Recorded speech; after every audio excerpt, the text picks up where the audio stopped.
नमस्कार मित्रांनो, मी हेमंत देसाई ऑफिशियल या माझ्या यूट्यूब चॅनलमध्ये आपलं मनापासून स्वागत। यहाँ तो बसंती का टांगा ही चलता है अशा प्रकारचा डायलॉग हा शोलेमधला आहे, हेमा मालिनीच्या तोंडी। अनेक चित्रपटामध्ये टांगा आहे। टांगे वाली नावाचा सुद्धा चित्रपट होता। नया दौरमध्ये टांगा आहे, बग्गी आहे। त्यामुळे टांगा हा विषय आपल्याला नवीन नाही। लहानपणी पुण्यामध्ये मी टांगा पाहिला आहे, टांग्यात बसलो आहे। आजही काही गावांमध्ये टांगा चालतो। पण मी उद्धव ठाकरे यांचा टांगा म्हणजे त्यांचं सरकार कसं पलटी करून दाखवलं अशी शेखी उपमुख्यमंत्री एकनाथ शिंदे वारंवार मिरवत असतात। सातत्याने त्यांच्या भाषणामध्ये मी परफेक्ट कार्यक्रम करतो, मी टांगा कसा पलटी करतो हे सांगितलं जातं। वास्तविक भारतीय जनता पक्षाचा पाठिंबा नसता, त्यांचं आर्थिक बळ आणि सुरक्षा नसती तर हा टांगा पलटी करता आला नसता। उघड विश्वासघात करून उद्धव ठाकरेंचा त्यांचं सरकार पाडणं आणि हे अभिमानाने सांगणं हे खरं म्हणजे भयंकर आहे। ठीक आहे, हा विषय चावून आपण चोथा झाला या चावून त्यामुळे त्याबद्दल बोलायचं कारण नाही। एकनाथ शिंदे आणि मुख्यमंत्री देवेंद्र फडणवीस यांच्यामधील मतभेद म्हणजे दोन पक्षामधले मतभेद वाढत चाललेत, दरी वाढत चाललेली आहे। नाना पटोले तर म्हणाले, काँग्रेसचे माजी प्रदेशाध्यक्ष आणि आमदार, की अजित पवार आणि एकनाथ शिंदे यांचा लवकरच गेम केला जाईल। संजय राऊत तर म्हणाले की यांना किती दिवस आपल्याबरोबर ठेवायचं याबद्दल लवकरच दिल्लीमध्ये चिंतन आणि मंथन सुरू होणार आहे। ठिकठिकाणी महानगरपालिकांच्या निवडणुका झाल्या आणि त्यामध्ये एकमेकांच्या विरुद्ध भारतीय जनता पक्ष आणि एकनाथ शिंदे सेना ठिकठिकाणी लढलीसुद्धा, एकमेकांची डोकी फोडली, हाणामाऱ्या झाल्या तुंबळ भाजप आणि शिंदे सेनेमध्ये। आज छत्रपती संभाजीनगरमध्ये जिल्हा परिषदांची युती जाहीर झाली म्हणजे शिंदे सेना आणि भाजप यांच्यात, तेव्हा भारतीय जनता पक्षाचेच कार्यकर्ते खवळून उठले आणि त्यांनी भाजपचेच जे मंत्री आहेत अतुल सावे आणि तिथले नेते छत्रपती संभाजीनगरमधले, त्यांना जवळजवळ घेराव घातला। त्यांना आवडलं नाही हे, कशासाठी आपण त्यांच्याबरोबर युती करतोय असं ते म्हणाले आणि हे ठिकठिकाणी कटुता निर्माण झालेली आहे। तुम्हाला सांगतो, कल्याण डोंबिवलीमध्ये शिंदेंच्या जागा आल्या आहेत 53 आणि भाजपच्या 50। आता ठाकरे सेनेचे आणि अन्य काही लोक नगरसेवक पळून स्वबळावरती तिथे आपला महापौर बसवण्याची इच्छा आणि त्या दृष्टीने प्रयत्न शिंदे यांचे चिरंजीव श्रीकांत शिंदे करत आहेत। तिथे त्यांची लढाई आहे प्रदेशाध्यक्ष रवींद्र चव्हाण यांची। दोघांमध्ये शीतयुद्ध आहे, शीतयुद्ध नाही तुंबळ युद्ध आहे। त्याचप्रमाणे उल्हासनगरमध्ये वंचितचा पाठिंबा घेऊन भाजपला दूर करण्याचा प्रयत्न शिंदे यांचा चालू आहे। जसं अंबरनाथमध्ये घडलं तसंच तिथे करण्याचा विचार आहे आणि रवींद्र चव्हाण यांना आपली जागा दाखवून देण्याचा प्रयत्न किंवा धडपड हा श्रीकांत शिंदे करत आहेत अशी चर्चा आहे। आता मुंबईकडे वळू। मुंबईमध्ये महापौर पदावरनं दोन्ही पक्षांमध्ये भाजप आणि शिंदे सेनामध्ये यांच्यामध्ये महापौर पदावरनं रस्सीखेच चालू आहे। मुख्यमंत्री देवेंद्र फडणवीस दावोसला आहेत आणि अशी एक बातमी सोडण्यात आली की उद्धव ठाकरे यांचा पक्ष म्हणजे त्यांचे 65 नगरसेवक आणि कदाचित मनसेचे 6 नगरसेवक हे गैरहजर राहतील आणि त्यामुळे उघडपणे हे सरकार म्हणजे मुंबई महानगरपालिकेमधली सत्ता अबाधित राहू शकते असा भाजपचा हिशेब आहे। त्याच्या अगोदर आम्हालाच 2.5 वर्ष महापौरपद पाहिजे, आम्हाला सुधार समिती पाहिजे, आम्हाला स्थायी समिती पाहिजे, अशा प्रकारचा आग्रह किंवा मागण्या शिंदे सेनेकडून चालल्या होत्या. एका हॉटेलमध्ये त्यांना सगळ्यांना ठेवण्यात आलं होतं. आता ते सगळे निघाले तिकडनं आणि हे दबावाचं तंत्र शिंदेंनी सुरू केलेलं आहे अशी चर्चा होती. त्यानंतर राहुल शेवाळे जे शिंदे सेनेचे एक नेते, माजी खासदार आणि एकनाथ शिंदे यांचे जवळचे सहकारी, ज्यांच्या काही उपद्व्यापांची चर्चा बरीच झाली होती, त्यांचा पराभवसुद्धा झाला. पण वाटाघाटींमध्ये भाजप आणि शिंदे सेना यांच्यातल्या वाटाघाटींमध्ये मुंबईच्या राहुल शेवाळे हे होते. राहुल शेवाळे दिल्लीत गेले, अमित साटम दिल्लीत गेले आणि दोन्ही गोटातून भाजपकडून आणि शिंदे सेनेकडून बातम्या दिल्या जाऊ लागल्या. कोणकोणत्या बातम्या होत्या त्या, काय बातम्या होत्या, काय चर्चा होती, काय अफवा होत्या, त्या असं की शिंदे सेनेचं म्हणणं असं आहे की आम्हाला ज्या जागा आहेत, मुस्लिम मतदारसंघ आम्हाला जास्त दिले, 15 जागांवर भाजपने म्हणजे अशा जागा दिल्या. नंतर 3 जागांवरती आमच्या विरोधात उमेदवार भाजपने दिले. आमचे पाय खेचण्याचा, आम्हाला पाडण्याचा प्रयत्न केला भाजपने, असा एकनाथ शिंदेंच्या गोटातून आरोप केला जातो. आणि दुसरीकडे या बातम्या कोण देत असेल? अर्थातच राहुल शेवाळे दिल्लीत आणि दिल्लीहून बातम्या सुरू झाल्या होत्या. ज्याप्रमाणे पहिली बातमी जी आली की एका वर्तमानपत्रात की आता ठाकरे सेनेचा अप्रत्यक्ष पाठिंबा भाजपकडून शिंदेंना ढकलून देणार आहे. त्यानंतर एकदम तुम्हाला कालच सांगितलं की लगेच शिंदेंनी प्रत्येक चॅनेलला वेगवेगळ्या मुलाखती देऊन, म्हणजे बाईट्स देऊन किंवा फोनवरनं सांगून खुलासा केला की आम्ही म्हणजे सामोपचाराची भूमिका घेतली, आम्ही महायुतीचाच महापौर होईल, आम्ही महायुतीतच लढलो आणि एकत्र जाऊ, अशा प्रकारची सामोपचाराची भावना ही शिंदेंनी व्यक्त केली. बचावात्मक पवित्र्यात ते केले. पण संजय राऊत म्हणतात की शिंदेंचं पक्षाचा अध्यक्ष हा दिल्लीत बसतो, अमित शहा हेच त्यांच्या पक्षाचे प्रमुख आहेत. कारण दिल्लीत जाऊन त्यांना सगळे निर्णय घ्यावे लागतात, सगळे ऑर्डर्स घ्यावे लागतात, तक्रार करावी लागते. आणि त्याप्रमाणे राहुल शेवाळे दिल्लीत गेले. मुंबईचा महापौर निवडण्यासाठी दिल्लीत जायला कशाला पाहिजे? हा संजय राऊतांचा जी टीका रास्त आहे ती, कशासाठी दिल्लीत जायला पाहिजे तिथे? पण अमित साटमही दिल्लीला गेले. आणि मग जेव्हा शिंदे सेनेने हे आरोप करायला सुरुवात केली की आम्हाला चुकीच्या जागा दिल्या, आमचे उमेदवार पाडले वगैरे, तेव्हा मग अमित साटम दिल्लीला गेलं. दिल्लीच्या वार्ताहरांकडनं बातम्या यायला लागल्या की आमचा स्ट्राईक रेट जास्त आहे, म्हणजे भाजपचा. बघा, 135 जागा भाजपाने लढवल्या, 89 त्यांच्या जागा आल्या. शिंदेनी 90 जागा लढवल्या आणि 29च जागा आल्या त्यांच्या. याचा अर्थ शिंदेंचा स्ट्राईक रेट कमी आहे आणि भाजपचा जास्त आहे. आणि शिंदेंची ताकद नव्हती तरीसुद्धा ते जास्त जागा भांडून अमित शहांचं दडपण आणून त्यांनी मिळवल्या. म्हणजे कदाचित देवेंद्र फडणवीसांचं मत असेल की इतक्या जागा देण्याचं कारण नाही. त्यामुळे पहिली बातमी आली होती बघा की शिंदे सेनेला 50च जागा देणार भाजप, मग 60, मग 70, मग 80, 90पर्यंत जवळजवळ गेल्याच्या जागा. मला वाटतं 90 नाही का 87 आहेत का 90 आहेत, जे काय असेल ते. पण शिंदे सेनेची ताकद नसतं, मुंबईत ताकद नाहीच आहे. त्यांनी जास्त जागा मागितल्या आणि त्यांचा पडल्या त्या अनेक ठिकाणी. ते अनेक ठिकाणी पैसे वाटायला लागले, कारण इथे त्यांची काही लोकप्रियता नाही, काही काम नाही आहे. उलट अनेक फोडून लोक जे नगरसेवक होते बोगस, म्हणजे जे अत्यंत फितुरी केलेले होते नगरसेवक, त्यांना तिकीट दिले, ते बघा अनेक जण पडले. म्हणजे बघा, छत्रपती संभाजीनगरमध्ये भाजप शिंदे सेनेत हाणामारी सुरू आहे.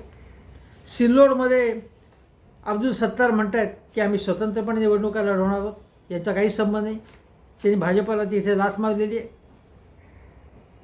कल्याण डोंबिवलीमध्ये, अंबरनाथमध्ये, नंतर तुमच्या उल्हासनगरमध्ये ठिकठिकाणी यांच्यामध्ये मतभेद आहेत हे दिसून येत आहेत. आणि हे जे काही चालू आहे त्याच्यावरून म्हणजे असं लक्षात येते की हे महायुती हे कसं बसं चाललेलं आहे. MMR रिजनमध्ये दोन्ही पक्षात तुफान मतभेद आहेत. आणि महाराष्ट्रात ठिकठिकाणी मतभेद आहेत. अनेक ठिकाणी स्वतंत्रपणेच त्यांनी निवडणुका नगरपालिकांच्या, नगरपंचायतींच्या, महापालिकांच्या लढवलेल्या आहेत. त्यामुळे भाजप आणि शिवसेना ही नैसर्गिक युती आहे असं म्हटलं जातं. तसं काही खरं वाटत नाही, कारण सगळे कार्यकर्ते एकमेकांचे गळे पकडायला निघालेले आहेत भाजप आणि शिंदे सेनेचे. आता या व्हिडिओचा मुख्य विषय तो गणेश नाईकांचा. गणेश नाईकांची 25 वर्ष नवी मुंबईत सत्ता आहे. ते अगोदर बघा शिवसेनेत होते, त्यानंतर राष्ट्रवादीत गेले आणि आता ते भाजपत आहे. त्यांनी स्वतः सांगितलं, मी अगोदर शिवसेनेत असताना मी काय काम केलं, राष्ट्रवादीत असताना माझी सातत्याने सत्ता कशी आली म्हणजे नवी मुंबईमध्ये, आणि आता भाजपत असताना माझीच सत्ता आहे आणि आता मी पुन्हा निवडून आलेलो आहे. ते असं सांगू पाहत होते की पक्ष कुठलाही असो, लोक माझ्यावरती नवी मुंबईचं प्रेम करतात कारण मी काम केलेलं आहे. आणि नवी मुंबई ही एक नियोजित शहर आहे. त्या ठिकाणी काही तक्रारी अमुक तमुक सुरू असतात, कोणाची सत्ता असेल, पण नवी मुंबई एक चांगल्या प्रकारे व्यवस्थितपणे चालवलेलं कारभार असलेले शहर आहे अशी एकूण साधारणतः समजूत आहे लोकांची. तिथे काही वादग्रस्त व्यवहार झाले असतील का झाले असतील, बातम्या येतही असतात. पण गणेश नाईक यांची लोकप्रियता अबाधित आहे. पुन्हा त्यांची सत्ता आली, त्यांचा टांगा पलटी करू असं एकनाथ शिंदे म्हणाले.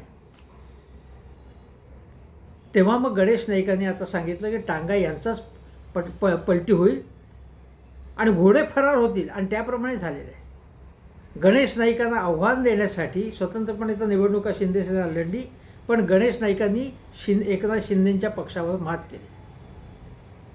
एकनाथ शिंदेंनी तिथे रोड शो केला होता.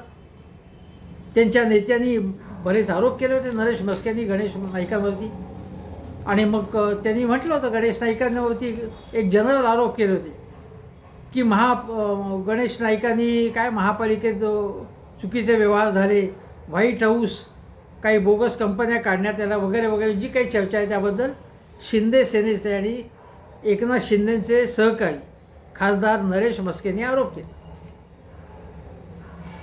श्रीकांत शिंदे यांनी सुद्धा आरोप केले की गणेश नाईकांवरती वेगवेगळे आरोप केले होते की गणेश नाईकांनी भूखंड लाटले वगैरे असे. त्यावेळी गणेश नाईक हा एक आक्रमक नेता आहे.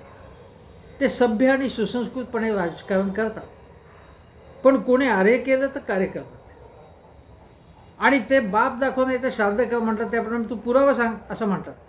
त्यांनी म्हटलं की मी जर भूखंड लाटले, एका जाहीर सभेतच ते म्हणाले, तर कोणते भूखंड लाटले मी चॅलेंज देतो, त्यांचे नंबर सांग असं श्रीकांत शिंदे यांनी आरोप केला होता. त्यांना आव्हान त्यांनी दिलं. चोरांनो नुसते आरोप करू नका, पुरावेसह आरोप करा असं ते म्हणाले, गणेश नाईक म्हणाले. आणि गणेश नाईकांनी मग सांगितलं की एक रिक्षावाला, आता अशा प्रकारे भाषा कोणी करू नये असं मी आवाहन करीन, कारण कष्टाचं काम करून शिंदे इथपर्यंत आलेले आहेत, त्याबद्दल काही बोलण्याचं कारण नाही. पण गणेश नाईक काय म्हणाले ते सांगतो.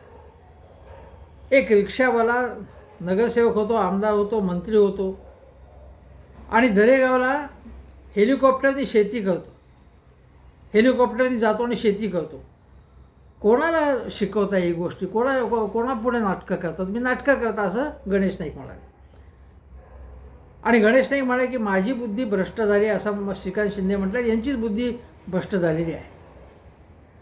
आणि त्यांनी मग सांगितलं गणेश नाईकांनी, मग त्यांनी गंभीर आरोप केले आहेत.